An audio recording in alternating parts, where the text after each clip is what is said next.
Sampai hari ini saya melaksanakan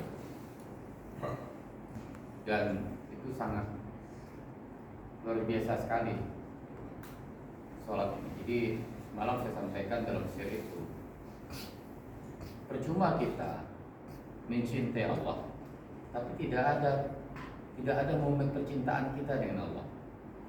Kita bicara mencintai Allah, tapi tidak ada momen percintaan kita dengan Allah. Momen itu dalam sholat momen.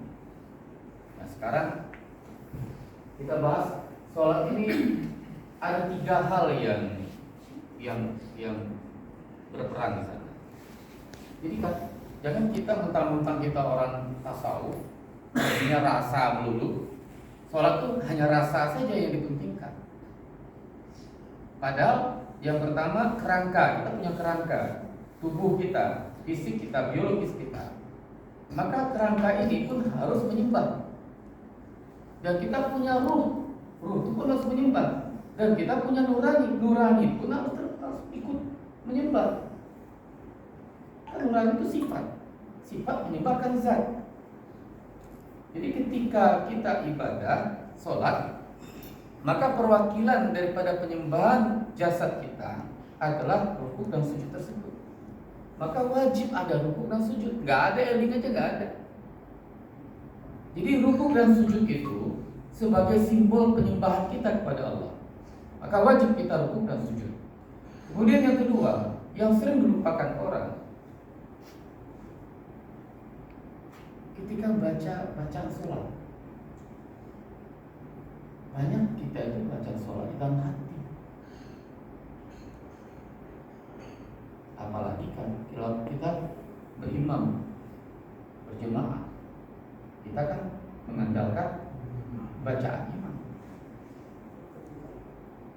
Seharusnya minimal Al-Fatihah itu kita baca, kita bisikkan, nggak boleh dalam hati. Kalau kita ingin 3 perangkat itu bekerja, menyembah. Jadi bacaan sholat itu dizahirkan, minimal terdengar dengan telinga kita masing-masing. Gak mesti harus terdengar, kecuali kalau kita jadi imam. Nah, hati kita ini harus diiringi dengan kalimat hu. Ini kuncinya Bapak. Kalimat hu yang kita zikir sebentar, hu Allah, engkau Allah, engkau. Kalimat hu itu digunakan, sekali lagi digunakan untuk sesuatu yang amat dekat dengan kita. Hu itu. Jadi kalau bibir kita, di lidah kita itu membaca bacaan sholat, hati kita itu kalimatnya hu. Itu dalam rasanya, Pak. Dan itu tidak boleh putus semenjak takbir sampai nanti salam. Itu usahakan jangan putus hu-nya dalam rasa. Tidak akan tabrakan. Oh, nanti tabrakan nggak dengan bacaan sholat kita? Enggak, karena bacaan sholat itu lidah. Hu itu dalam hati, dalam rasa, nggak akan tabrakan. Nanti lama-lama hu itu bukan jadi hu itu kan kalimat hu itu atau kata hu itu kan yang memancing rasa aja. Kalau sudah hu itu sudah kita bacakan dalam rasa dan batin kita, itu akan berubah menjadi perasaan, menjadi rasa tadi, dipancing dengan kalimat hu. Awalnya biasanya bapak ibu memang kita berulang-ulang tuh sebut hu-nya itu, hu dalam hati, tapi baca terlihat, lidahnya terbaca. Memang melatihnya seperti itu dulu. Nanti lama-lama sudah kebiasaan, itu hu itu akan berubah jadi rasa. Rasa apa? Rasa hadirnya dia. Itu kan ganti satu kalimat itu. Nah barulah kita bisa sempurna kita menyembah itu. Pertama kerangka kita ikut menyembah, ruh kita ikut menyembah, nurani apa peranannya? Itu rindu tadi yang kita sebut semalam. Ada rindu. Kalau bertambah, kalau rindunya sudah ada, berarti nurani kita sudah tersambung. Tapi oke lah, kita nggak bicara dulu. Kita bicara dulu lidah dengan hati, nggak ruh. Hati itu kan sama dengan ruh. Nah coba bapak ibu praktekkan nanti sholat. Astagfirullah, Allahu Akbar. Ya kita sudah baca Bismillah saja, itu udah dalam hati, dalam rasa. Nah ini bacaan sholat kita. Jadi yang hu itu terdengar sekaligus dengan apa yang kita baca. Kan kalau kita baca sudah jadi kebiasaan. Nggak akan pernah kita ketika kita dengar hu lupa kita baca bacaan sholat. Enggak. Tidak akan lupa. Kan karena sudah kebiasaan. Nah ini praktek untuk mengoptimalkan sholat kita. Jadi memang kalau 3 hal ini tidak ikut sholat, memang tidak akan sempurna, tidak akan nikmat, tidak akan kita bisa menikmati rasa kekusukan itu. Jadi saya ulang kembali, itu bacaan Al-Fatihah atau bacaan sholat itu tetap dibaca dan itu dibisikkan. Dibisikkan Pak, artinya jangan dalam hati. Nah kalau dalam hati baca, tabrakan dengan hu tadi. Cobalah Bapak praktekkan, nggak akan pernah ketemu itu hunya, hilang timbul hunya itu. Tapi kalau kita bacakan, kan ini sudah biasaan kan, kita udah hafal. Nah, itu bagian daripada akal sebenarnya. Bacaan itu kan bagian daripada akal yang tersimpan, nggak berhubung kemari. Tapi ketika kita udah biasakan diri membaca bacaan sholat dengan hati, nah di sana kita hati itu tujuannya hanya bagaimana merasakan kehadiran Tuhan, bukan membaca. Membaca itu akal, lidah yang baca. Yang rukunnya itu di lidah, bukan di hati. Bahkan berdoa pun kita, kalau bisa kita berdoa itu mendisahirkan Bapak. Gak boleh kita berdoa itu dalam hati. Kalau kita ingin nyambung, kecuali nawa itu niat boleh saja. Itu beda niat dengan doa. Kalau doa itu diucapkan, para nabi berdoa ke Allah semua diucapkan di lidah. Enggak ada doa nabi itu dalam hati, enggak ada. Diucapkan dari lidah. Itu makanya benar bahasa Arab di sana. Bahasa di sana kan lebih afdol dalam bahasa Arab. Kenapa bahasa? Karena bahasa itu diucapkan. Kalau enggak dalam hati aja semuanya kita. Sholat dalam hati aja kita. Ngapain diajarkan kita bahasa Arab sholatnya? Kalau bukan untuk dizahirkan. Begitupun doa harus disahirkan, walaupun itu hanya terdengar dalam telinga kita aja. Nah hati ini dalam doa itu pun disambung dengan hu tadi. Sehingga lama-lama Bapak Ibu, kalimat hu itu kan bertukar. Yang seperti saya sering sampaikan, dia akan cair, bukan lagi menjadi kalimat, menjadi rasa. Nah ketika rasa itu sudah sampai, rasa dekat itu sudah hadir, maka otomatis mudah kan masuk ke nurani, menetes ke nurani rasa tersebut. Nah nurani itu akan terusik rindunya. Di sana kan tersambunglah antara sifat dan zat. Baru di sana kita berkata tidak berjarak, tidak berperantara. Jadi prosesnya seperti itu.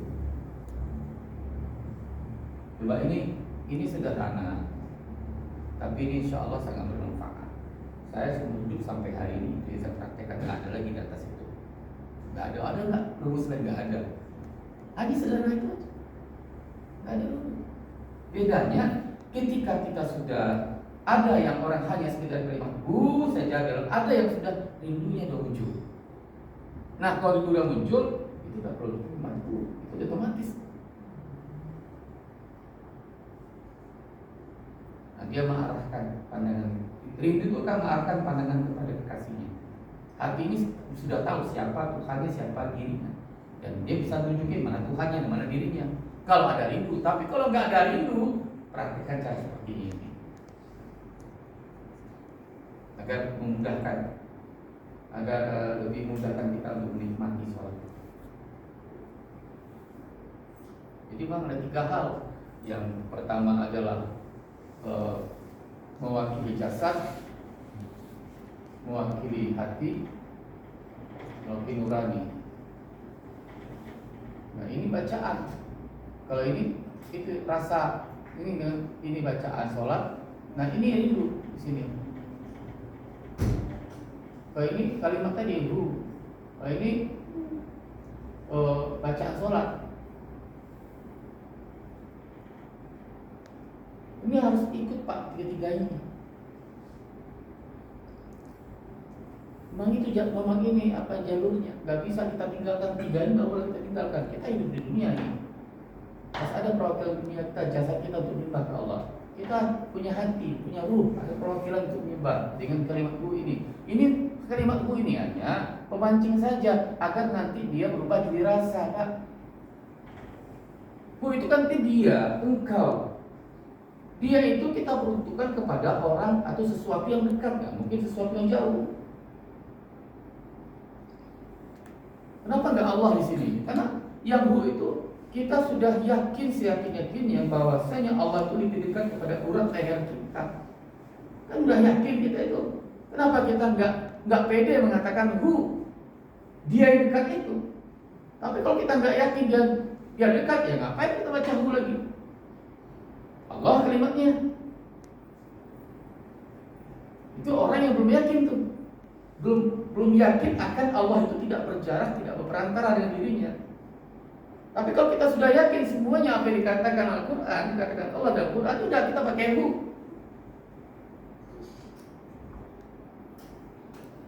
Nah, bersungguh-sungguh di sana sampai rasa ini terbuka hijabnya, muncullah perasaan dekat, rasa dekat tadi. Nah, rasa dekat itulah yang akan bisa membawa kepada tarindu.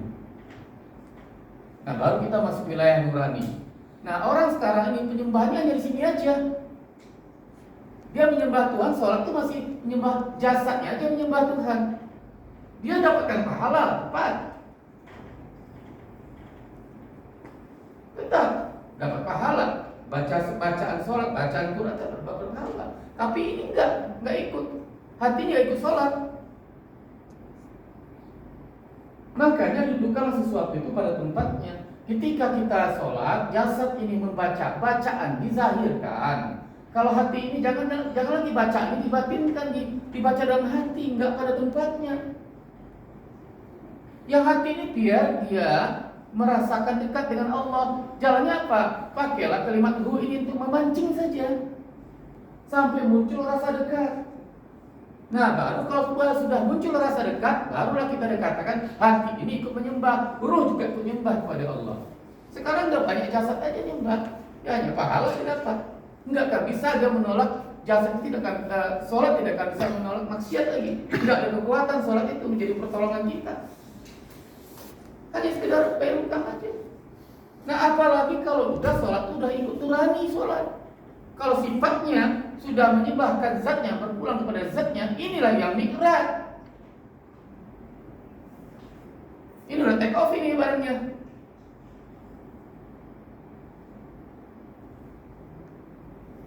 Nah, ini gambaran secara garis besar ya Bapak dan Ibu. Silakan nanti kalau ada pertanyaan kita buka di sini.